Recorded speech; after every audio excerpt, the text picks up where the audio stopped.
إن الله وملائكته يصلون على النبي يا أيها الذين آمنوا صلوا عليه وسلموا تسليما اللهم صل على سيدنا محمد سيد المرسلين وعلى آله الطيبين الطاهرين والراشدين وارض عنهم أجمعين برحمتك يا أرحم الراحمين. Assalamualaikum warahmatullahi wabarakatuh.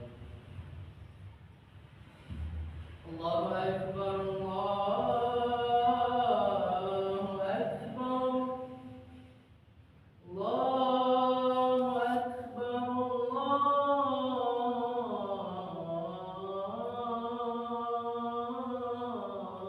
Akbar. Asyhadu an la ilaha illallah.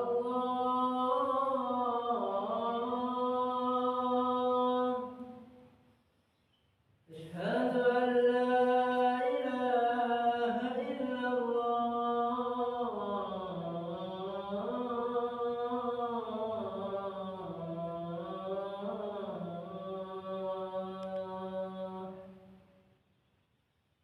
أشهد أن محمدا رسول الله.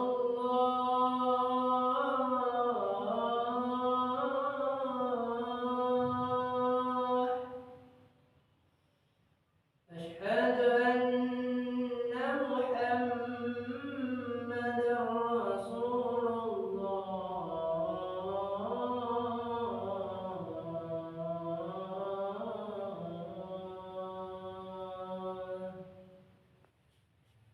حي على الصلاة.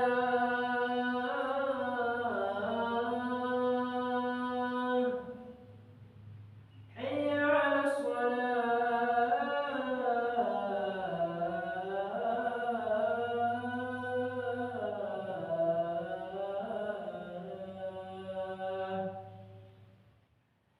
حي على الفلاح.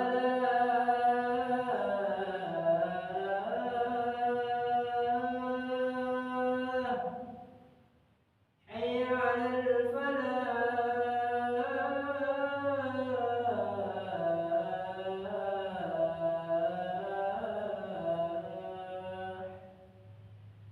الله أكبر، الله أكبر. لا إله إلا الله.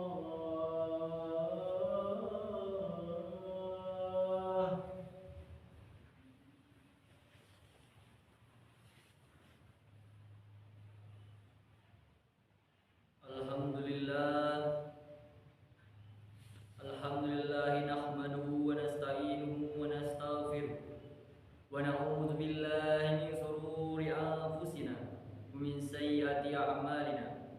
May yahdihillahu fala mudilla lahu wa may yudlil fala hadiya lahu.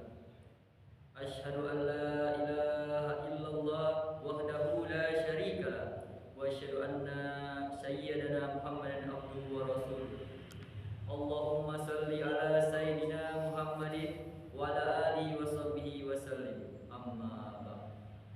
Fa ya ma'syiral muslimin, ittaqullah haqqa tuqatih wa la tamutunna illa wa antum muslimun.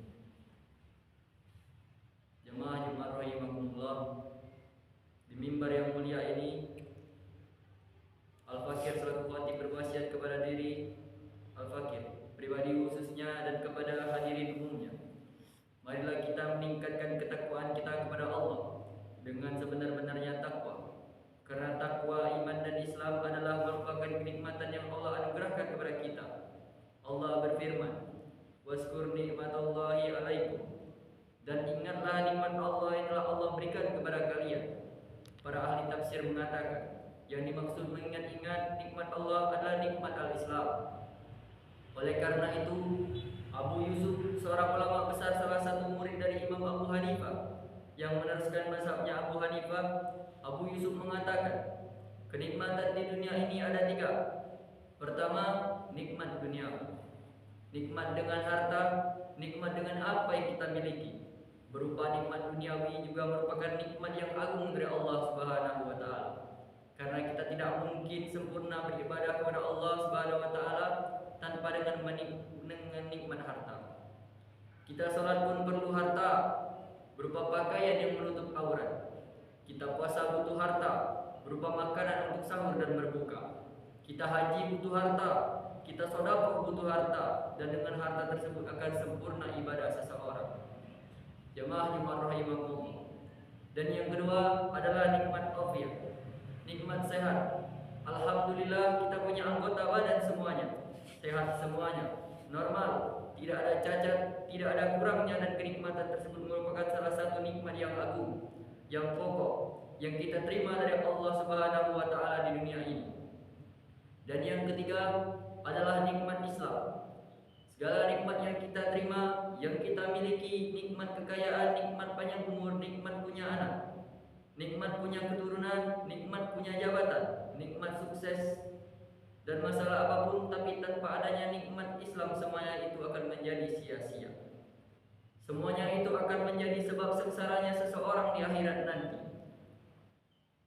Orang kafir yang hidupnya Allah berikan padanya kenikmatan dunia dalam harta mereka. Mereka bahkan diberikan panjang umur, bahagia, tapi itu semuanya tidak akan ada artinya kalau mereka tidak diberikan oleh Allah Subhanahu wa taala nikmat Islam. Karena yang mereka miliki hanya sesaat saja. Semua yang mereka miliki akan ditinggalkan. Mereka akan tinggalkan harta mereka. Mereka akan tinggalkan orang-orang yang mereka cintai, anak-anak mereka, keluarga mereka. Mereka juga akan tinggalkan mobil-mobil mewah mereka. Dan mereka juga nantinya akan pindah ke alam barzakh dan akan berpindah ke alam akhirat. Dan disitulah kehidupan sesungguhnya. La ilallah. Yang tidak ada batasnya dalam kehidupan tersebut. Selama-lamanya tidak ada ujung-ujungnya, jadi kenikmatan yang sesungguhnya adalah kenikmatan di akhirat. Masyiral muslimin, tidak ada gunanya mereka mempunyai segala macam, tapi semuanya akan menjadi sia-sia. Oleh karena itu Abu Yusuf berkata, "Man awsi bina imati la ilaha wa kana hajar bini ahmadi dunya wa yahza firiha."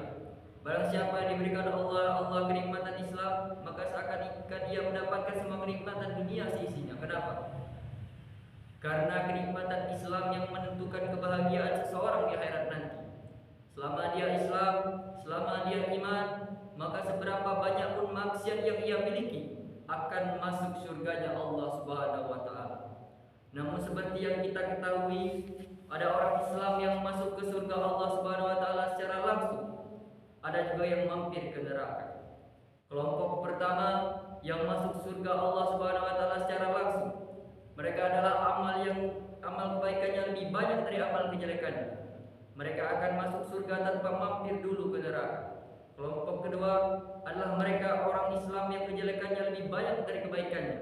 Mereka akan diazab dulu, disiksa dulu, dibalas dulu maksiat-maksiat mereka oleh Allah Subhanahu wa taala di neraka dengan azab Allah Subhanahu wa taala.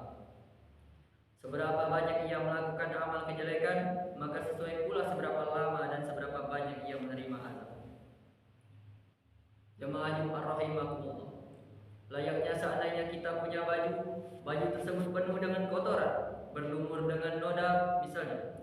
Tentu kita tidak akan masukkan baju yang kotor, bernoda dan basah tersebut langsung ke dalam lemari, kan? Pasti kita cuci dulu. Di saat dicuci pun kita hilangkan kotorannya. Yang lengket-lengket pun kita kucek-kucek, tanpa tidak hilang kotorannya, semakin kuat kita kuceknya. Kalau perlu ditambah deterjen kemudian disikat pula. Setelah selesai dijemur di bawah panasnya terik matahari, semakin panas semakin bagus jemurannya.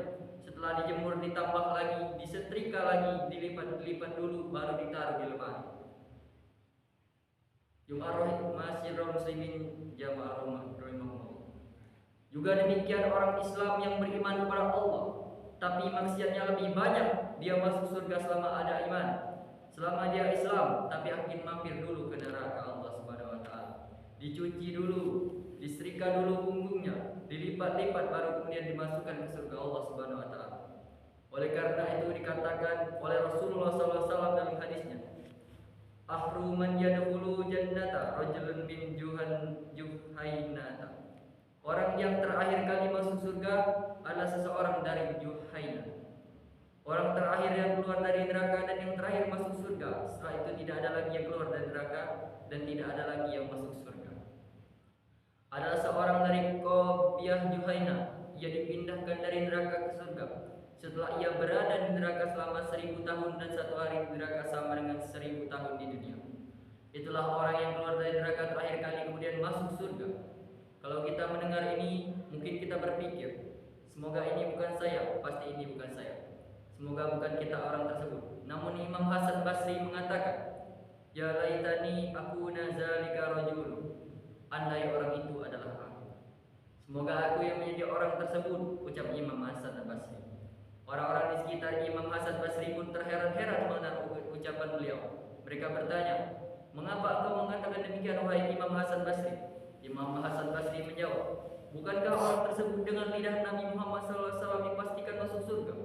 Ketahuilah, kita semua belum mendapatkan kepastian masuk surga. Semoga Allah berikan kita taufik dan hidayah untuk selalu bersyukur di setiap nikmat-nikmatnya, dan semoga nikmat iman dan Islam terjaga hingga akhir hayat kita.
Ibadah, yang menghadiri wal ihsan, wa ila dzikrillah ila